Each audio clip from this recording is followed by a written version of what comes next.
মোৰ নাম জয়নাল আবেদিন, প্ৰাক্তন এপি মেম্বাৰ ৰঙামাটি জিবি।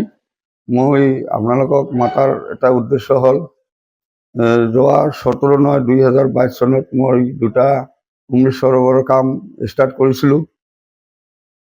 বৰ দুখ আৰু পৰিতোষৰ বিষয়, কাম মই কৰাৰ পিছত 50% এটা কামত 50% কৰাৰ পিছত চৰকাৰী একটা অৰ্ডাৰ আহিল, কামবিলাক ভেণ্ডৰ দি কৰিব লাগে। মই তেতিয়া লোকাল আমাৰ ভেণ্ডৰ সুনীল কুমাৰ ৰায়ক মাতি লৈ আহি মই কৈছোঁ যে মোৰ ইমান দুটা কামৰ 6.5 লাখ টকা খৰচা হ'ল, কাম এটা 50% বেছি কৰিলোঁ, তাৰ পইচাটো কিন্তু মোক দিব লাগিব। যিটো চৰকাৰে অৰ্ডাৰ দিছে ভেণ্ডৰ দি কামটো কৰিব লাগে, পইচা ভেণ্ডৰ একাউণ্টত সোমাব। সেই হিচাপত মই তাৰ লগত আলোচনা কৰি মই এটা কাম কৰিলোঁ। আৰু তাই মোক কৈছে, যদি কিবা লামচাম লাভ ওলায় সমানে ভগাই খাম। বাছ ভাল কথা। কিন্তু মই তাৰ ওপৰত এতিয়া তাৰ লেনদেন আচাৰ বিচাৰ দেখিলোঁ, বাইদেউ শুনা পালোঁ বা নিজেও দেখিছোঁ, এই কাম কৰা নাই। এই মাটিবিলাক ডাম্পাৰ দি বিক্ৰী কৰিছে, বিভিন্ন ভাটাত বিক্ৰী কৰিছে। মোৰ ওচৰত চবুত আছে। তাৰমানে মই যেতিয়া দেখিলোঁ মাটি ক'ৰ পৰা আহে, মানুহে মোক প্ৰশ্ন কৰে যে কামটো ইয়ালৈ সুনীলকেইটা মাটি বিক্ৰী কৰা হেন তেন। তেতিয়া মই সুনীলক সুধিলোঁ, সেয়ে নহয়, বিক্ৰী নহয়, এনে মাটিবিলাক লৈ আছে ভাটাত হেন তেন এনেকৈ সুনীল ক'লে আৰু কি। তাৰপিছত বাইদেউ মই এই যিবিলাকে মাটি চাপ্লাই দিয়ে তেওঁ এটা ল'ৰাক সুধিলোঁ যে আপোনালোকে মাটিটো কি চিষ্টেমত ল'লে? 2000 টকা ডাম্পাৰ দি আমি মাটিবিলাক লৈ আছোঁ আৰু কি। তাৰ মোটামুটি মই যিখিনি কাম কৰিলোঁ, কৰাৰ পিছত সি যিখিনি কাম কৰিলে সিটো কামৰ নামত ব্যৱসা কৰিলে, কাম কৰা নাই নহয়। মই এটা আপোনালোকৰ জৰিয়তে চৰকাৰক অনুৰোধ জনাওঁ, বিভাগীয় কৰ্তৃপক্ষক অনুৰোধ জনাওঁ, যাতে যদি সুনীল ভেণ্ডৰে কামবিলাক কৰিছে তেতিয়াহ'লে নিশ্চয় খান্দা মাটিটো তাৰ ওচৰে পাছৰে ছাইডত থাকিব। এই মাটিখিনি ক'ত গ'ল তদন্ত কৰি তাক বিলটো দিব লাগে। ব্যৱসায় আৰম্ভ কৰিছে, সিটো নিজৰ পইচা খৰচ কৰি কাম কৰা নাই না, সি মাটিবিলাক বিক্ৰী কৰিছে, বিভিন্ন জাগাত সি মাটি চাপ্লাই দিছে। এই মই এতিয়া গম পাইছোঁ ফাণ্ড আহিছে অমৃত সৰোবৰ, সি পইচা তাৰ একাউণ্টত সোমাই ল'ব, কিন্তু মোকতো পইচা নিদিব। মইতো কাম কৰিছোঁ, মই এই সাক্ষীটো গাঁৱৰ মানুহ গোটেইবিলাক আছে, আমাৰ জিপি বডি জানে, ব্লকৰ অল ষ্টাফ জানে কাম মই কৰিছোঁ। ইঞ্জিনিয়াৰ যি ধৰণৰ বিষয়ববী আছে সকলোৱে জানে কাম মই কৰিছোঁ। এতিয়া মই বাইদেউ শুনাইছোঁ সি পইচা উঠি মোক নিদিব।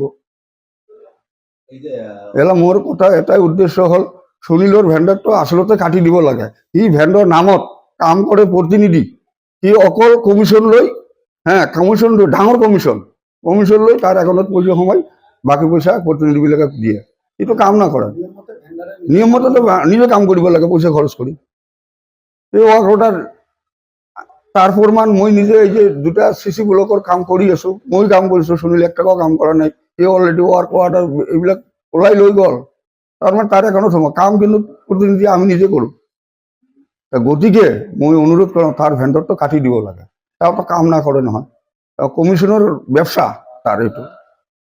আৰু মোৰ এই যে ন্যায় বিচাৰটো লাগে, মোৰ বিভিন্ন ধৰণে এই যে অমৃত সৰোবৰৰ কাম কৰিছোঁ, এই যে ট্ৰেক্টৰৱালা আছে সি পইচা পায়, লেবাৰ পইচা পায়, ডিপুৱালা DCBৱালা কাম কৰিছে DCBৱালা পইচা পায়।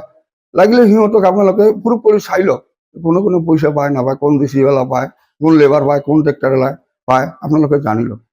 মোৰ কথা হ'ল, আচল কথা উদ্দেশ্য এটা হ'ল মোৰ লাভ যি হয় নহয় এইটো পিছৰ কথা।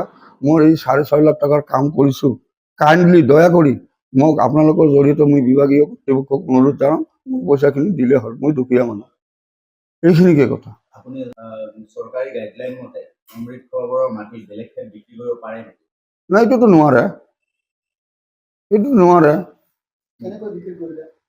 বিক্ৰী কেনেকৈ কৰিলে সি গম পাব। মই মোটামুটি যিবিলাক ছাপ্লাইয়াৰ আছিল, মই ছাপ্লাইয়াৰসকলক সুধিলোঁ যে ভাই মাটিটো কি চিষ্টেম হ'লে, কয় 2000 টকা ডাম্পাৰ। ছাপ্লাইবিলাকৰ পৰা 2000 টকা ডাম্পাৰ লৈছে, ভেন সুনীলে লৈছে। সুনীল কুমাৰ ৰয়।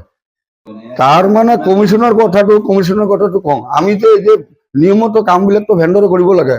মই যোৱা 5 বছৰ মেম্বাৰ আছিলোঁ, তাৰপিছত 5 বছৰ কাউন্সিলৰ গ'ল।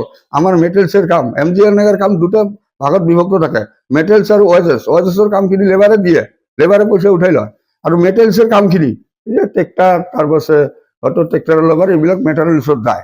এই মেটেৰিয়েলছৰ পইচাখিনি সি 40% কাটি ৰাখে। তাৰমানে ক'ত বোলে কি কমিশ্যন কি দিব লাগে, 40% কাটি ৰাখি বাকী পইচা আমাক দিয়ে। এই ধৰণে তেওঁৰ মানে দুৰ্নীতি চলাই আছে। হিচাপমতে কিমান পাৰ্চেণ্ট কাটিব লাগে?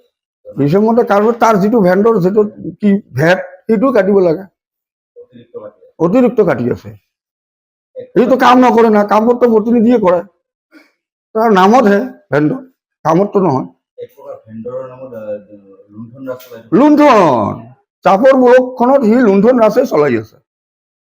আপুনি মই এটা চেলেঞ্জ দি ক'ব পাৰো, এই যে ৰঙামাটিত যিমান টকা তাৰ ভেণ্ডৰত সোমাইছে, সি আপোনালোকে প্ৰমাণ সহকাৰে সি ক'বচোন যে তুমি 1 টকাৰ কাম কৰবা কৰিছ নেকি?